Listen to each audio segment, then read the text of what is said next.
Hi everybody, Captain Gabriel, Airbus A320 captain. I've only got 3 minutes to do this short, so it's a short amount of time to try and fit in the information that I would like to try and fit in. Regarding Air India crash 171, Air India flight 171 that crashed yesterday out of India. Boeing 787, I believe but one passenger on board that aircraft perished in that crash, so terrible accident to occur.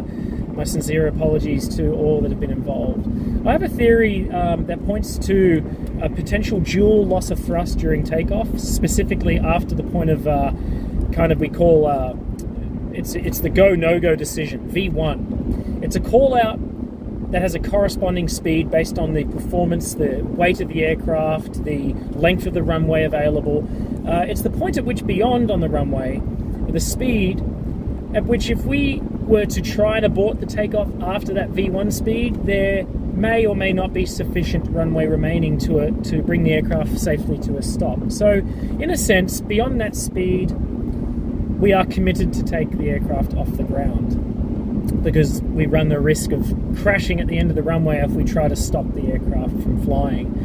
But it's very, very rare to have, jet engines, they're so efficient and reliable that it's very, very rare to have dual loss of thrust. But what happens if they did have dual loss of thrust after the point of go, after V1, at which point captain's hand comes off the thrust levers because they're now committed to take the aircraft off the ground.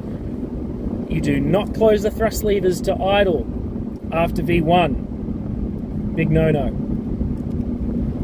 So what happens if, after that V1 point, both engines started to roll back, reduce the amount of thrust they had? It's a potential theory. Let me know what your thoughts are in the comments, but I would like to know. I know there are, and probably big evidence, I guess, pointing to the fact that the aircraft may not have had its flaps out, but it had its landing gear down, of course.